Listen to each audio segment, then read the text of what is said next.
नमस्कार साथियों, आप सभी का स्वागत है अनुराग सर के साथ साइको एक्सप्रेस में। ठीक है साथियों, चैनल को लाइक और सब्सक्राइब करते रहिए, जिससे हमारे हौसले बढ़ते रहेंगे और आपके सामने अच्छे वीडियो आपके सामने हम क्या करेंगे, प्रस्तुत करेंगे। इसके बाद आने वाले समय में आपके सामने आएगा सुपर टेट, जिसमें मैं मनोविज्ञान के सभी पोर्शन को लेकर चलूँगा और उनके भी वीडियो आप लोगों को दूंगा। ठीक है साथियों, तो चैनल को लाइक और सब्सक्राइब करते रहे। अब चलते हैं इस प्रश्नावली की सीरीज में, सीरीज नंबर 3 पर। ठीक है साथियों, सीरीज नंबर 3 की बात होगी। सीरीज नंबर 3 में क्या है आपका पहला क्वेश्चन क्या बनता है कि कोहलर यह सिद्ध करना चाहता था कि सीखना। कोहलर क्या सिद्ध करना चाहता था कि सीखना क्या है?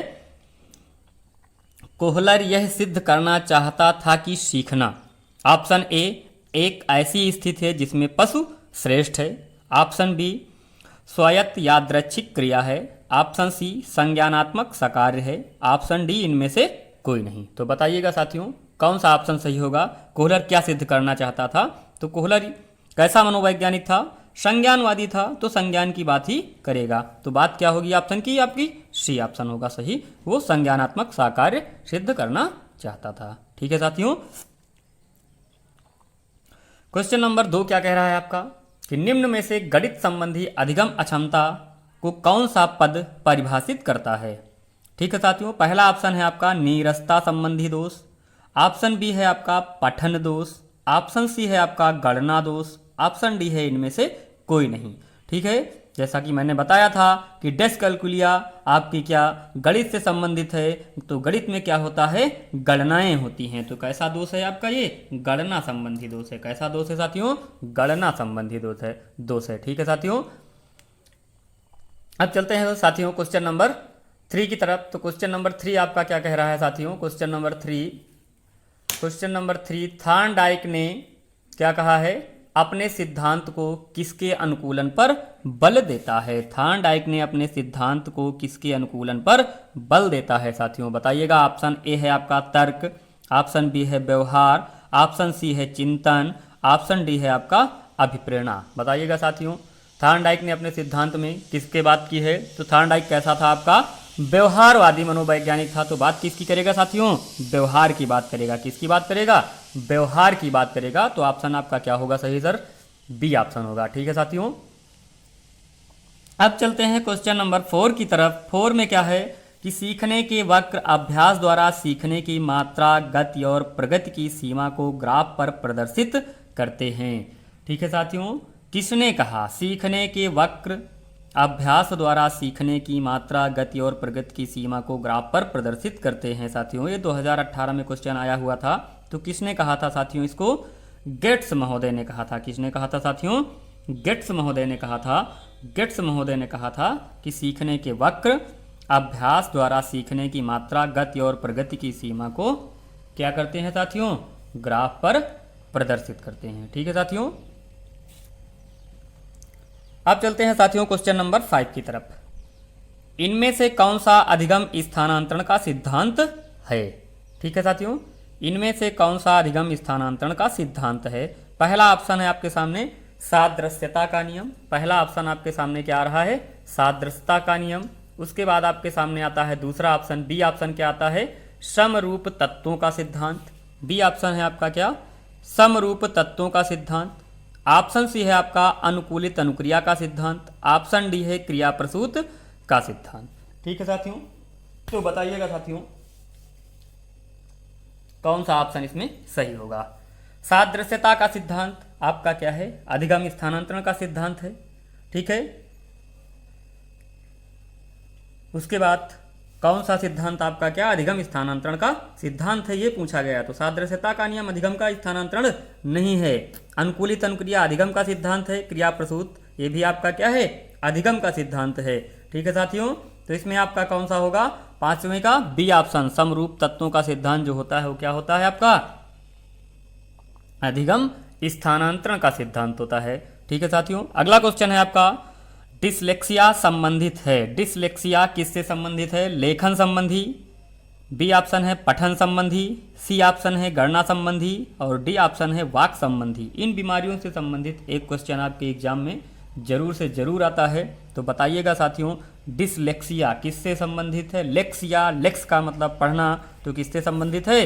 पढ़ने से संबंधित है। ठीक है साथियों, डिसग्राफिया हो जाता तो लेखन से संबंधित हो जाता है। ग्राफ का मतलब लिखना और एक्सिया का मतलब पढ़ना। दो शब्द याद रखिएगा, एक्सिया आए तो आपका पढ़ना और लेक्सिया आए वो ग्राफिया आए, ग्राफ आए तो वहाँ पे आपका लेखन संबंधी हो जाएगा। ठीक है साथियों, अब क्वेश्चन नंबर आपका 7 क्या कह रहा है कि बियॉन्ड आईक्यू किसकी पुस्तक है? बियॉन्ड आईक्यू किसकी पुस्तक है? साथियों, पहला ऑप्शन है आपका टर्मन, ऑप्शन बी है स्टर्नबर्ग, ऑप्शन सी है गार्डनर, ऑप्शन डी है आपका क्या?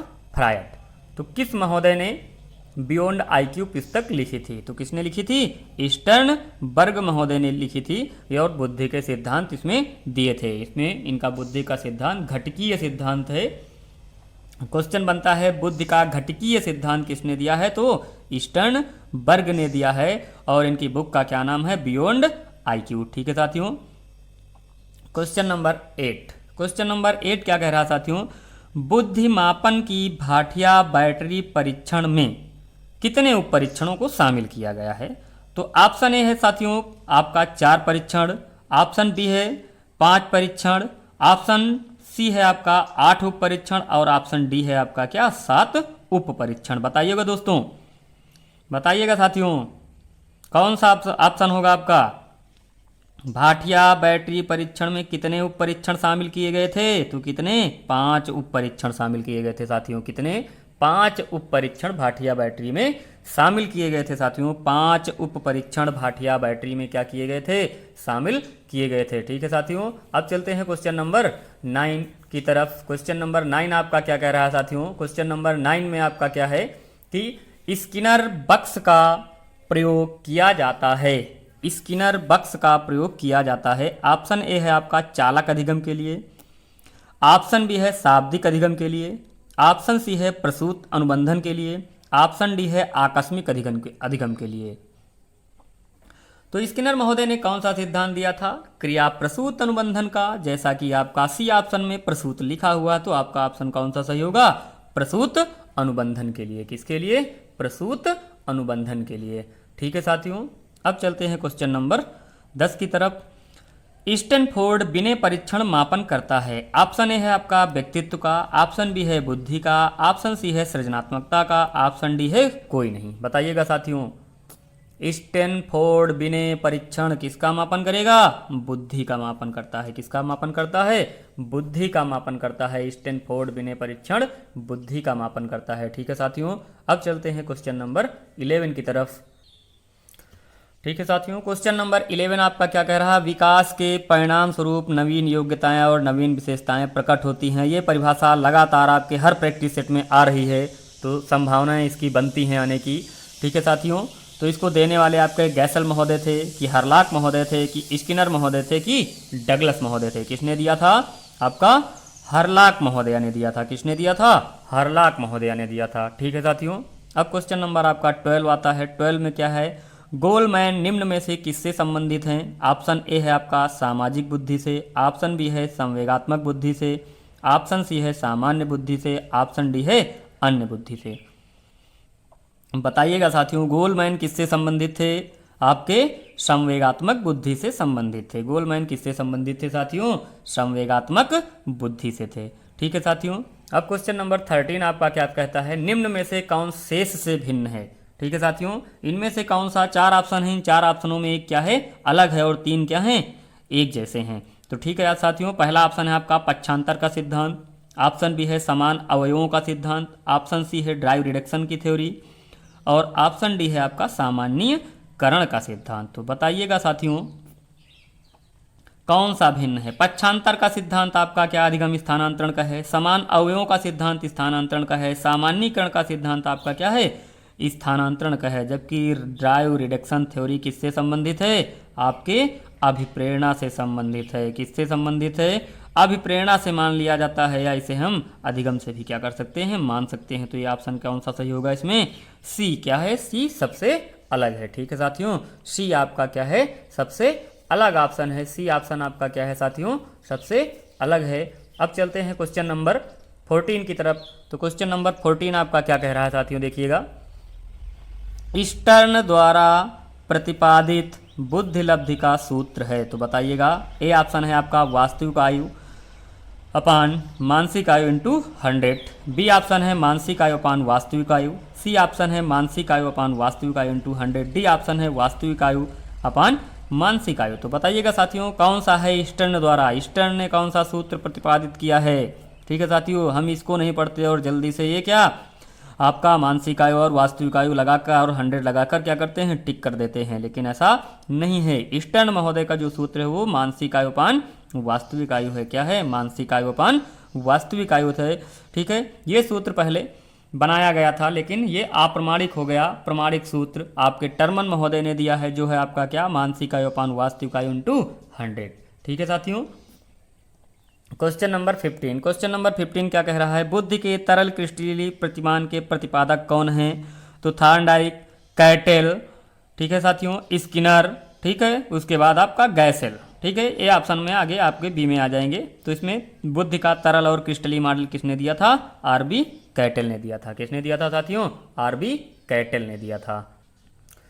क्वेश्चन नंबर 16 साथियों, निम्न में से किसका नाम सुजन शास्त्र के पिता से जुड़ा है। किसे हम सुजन शास्त्र का पिता कहते हैं। ऑप्शन ए है आपका क्रोवाक्रो, ऑप्शन बी है आपका गाल्टन, ऑप्शन सी है रास, ऑप्शन डी है क्या, वुडवर्थ। बताइएगा साथियों, सुजन शास्त्र का जनक किसे माना जाता है। तो सुजन शास्त्र का जनक किसे माना जाता है साथियों, गाल्टन महोदय को माना जाता है। किसको माना जाता है, गाल्टन महोदय को माना जाता है। ठीक है साथियों, अब चलते हैं क्वेश्चन नंबर 17 की तरफ।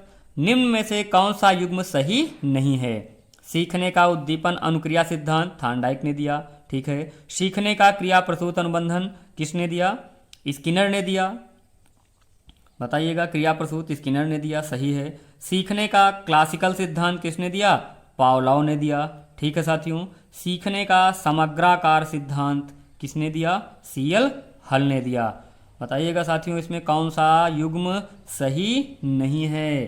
कौन सा युग्म क्या है आपका, सही नहीं है। बताइएगा साथियों, तो सीखने का समग्राकार सिद्धांत हल ने नहीं दिया है। सीखने का समग्राकार सिद्धांत गेस्टाल्ट वादियों ने दिया है। यही आपका क्या है, भिन्न है। बाकी सब क्या है आपके, सही हैं। सीखने का उद्दीपन अनुक्रिया थॉर्नडाइक, सीखने का क्रिया प्रसूत स्किनर, सीखने का क्लासिकल सिद्धांत पावलोव।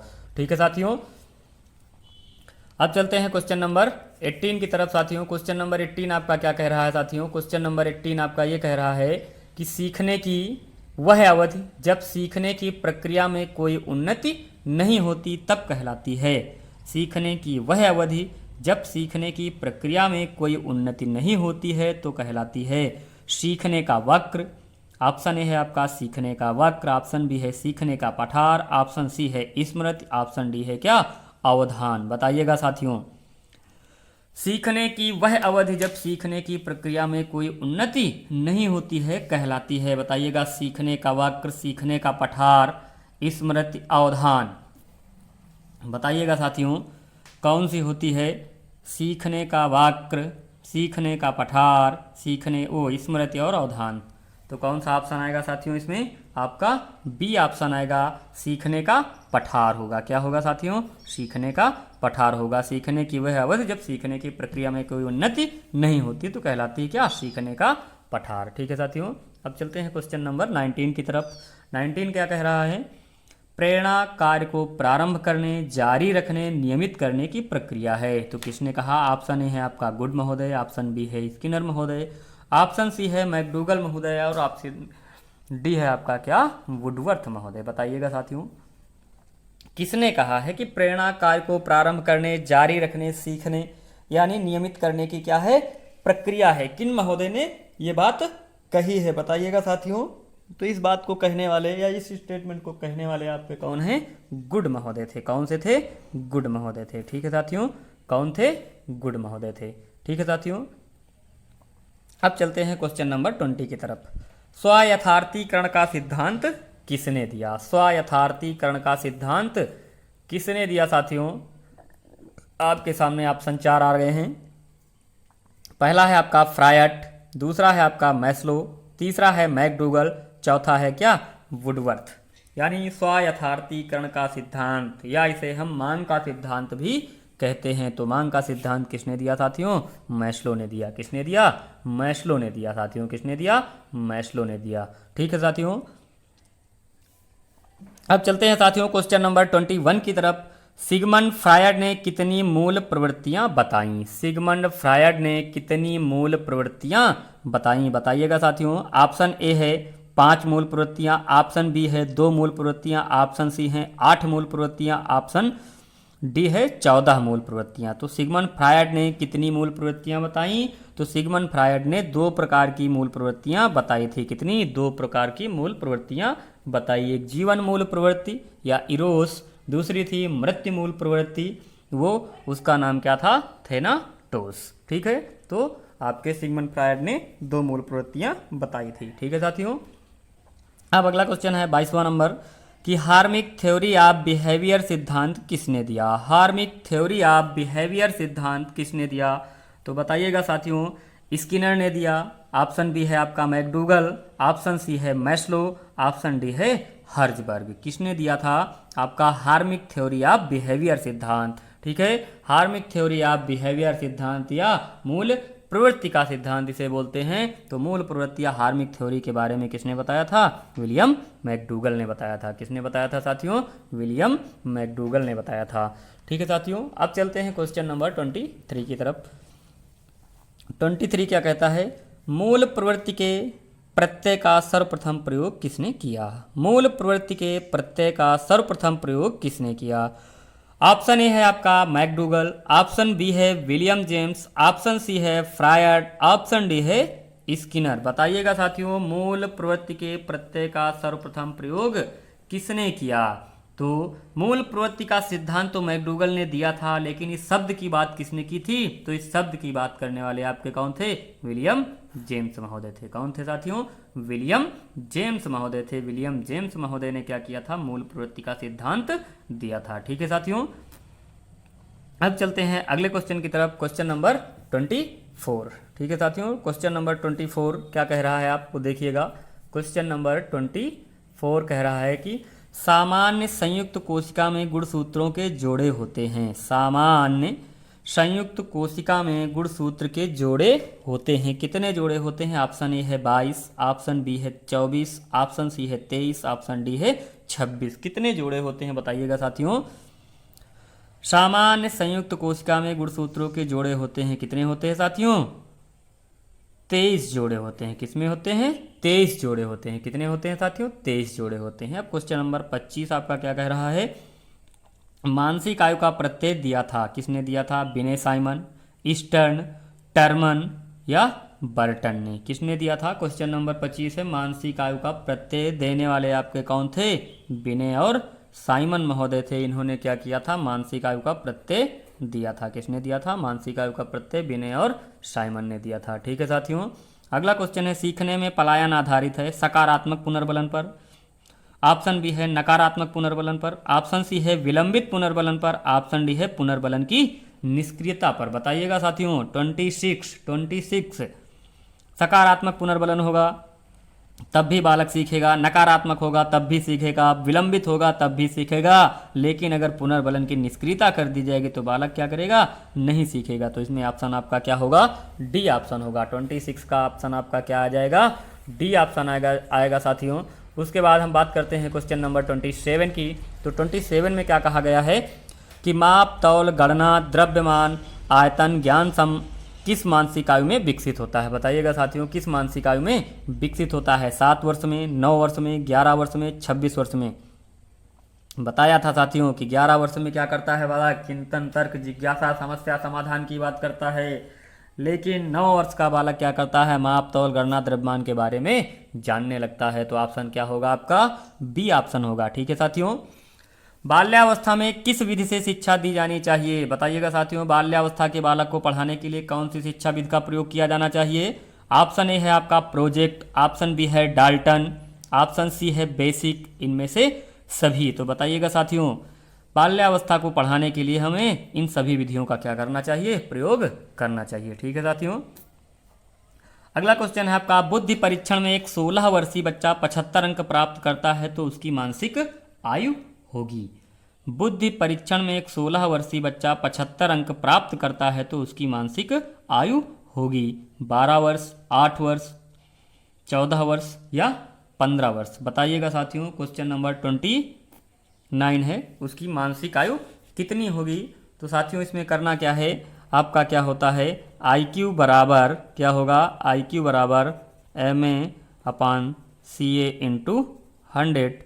ये आपका क्या होता है साथियों, फार्मूला होता है। तो इसमें क्या दिया, 16 वर्षीय बच्चा 75 अंक यानी IQ के बारे में बताया गया है, तो उसकी मानसिक आयु क्या होगी। ठीक है, उसकी ये मेंटल एज पूछा गया है और बच्चा कितने साल का है, 16 साल का है इंटू 100। ठीक है साथियों, ये आपका कैलकुलेशन बन जाएगा और इसको आपको क्या करना है, कर लेना है ये जो पूछा जाएगा। तो इसमें ऑप्शन आपका क्या आता है साथियों, इसमें ऑप्शन है आपका 12 वर्ष का। बालक की जो मानसिक आयु होगी वो क्या होगी, आपकी 12 वर्ष होगी। ठीक है साथियों, मानसिक आयु जो होगी वो क्या होगी, 12 वर्ष होगी। ठीक है साथियों। अब अगला क्वेश्चन है आपका क्वेश्चन नंबर 30। तो क्वेश्चन नंबर 30 क्या कह रहा है साथियों, क्वेश्चन नंबर 30, निम्न में से कौन सा कूट सही होगा, कौन सा कूट सही नहीं है। अच्छा, कौन सा कूट सही नहीं, इस चीज़ को आप जरूर ध्यान दीजिएगा, सही नहीं है या सही है। ठीक है साथियों, इसमें पूछा गया है कौन सा कूट सही नहीं है। ऑप्शन ए है आपका केंद्रीकरण का गुण, प्राक संक्रियात्मक अवस्था। ऑप्शन बी है मनोसामाजिक विकास, एरिक्सन। ऑप्शन सी है जीव परिवार का अध्ययन, गोडार्ड। ऑप्शन डी है सुनहरी अवस्था, किशोरावस्था। बताइएगा कौन सा कूट सही नहीं है, बताइएगा साथियों कौन सा कूट सही नहीं है। तो केंद्रीकरण का गुण प्राक संक्रियात्मक में होता है, मनोसामाजिक के एरिक्सन महोदय है ही हैं। ठीक है, सुनहरी अवस्था किशोरावस्था को कहते हैं। जीव परिवार का अध्ययन गोडार्ड ने नहीं, डगडेल ने किया था। जीव परिवार का अध्ययन गोडार्ड ने नहीं, डगडेल ने किया था। ठीक है साथियों, ये तो था आपका प्रैक्टिस सेट 3। ठीक है साथियों, प्रैक्टिस सेट जरूर देख लीजिएगा, जिससे इसी तरह के प्रश्न आने के आपके यहाँ क्या है, प्रबल संभावनाएं हैं। इसी प्रकार के क्या होंगे, क्वेश्चन आएंगे। ठीक है साथियों, क्वेश्चन प्रैक्टिस सेट देखकर जरूर जाएं और अभी भी समय है आप लोगों के पास, प्रैक्टिस सेट हल करते रहें। ठीक है साथियों, धन्यवाद। इसी के साथ अब मिलते हैं आपको प्रैक्टिस सेट 4 के साथ। ठीक है साथियों, तब तक के लिए नमस्कार। चैनल को लाइक और सब्सक्राइब करते रहें। ठीक है साथियों, धन्यवाद। जय हिंद, जय भारत।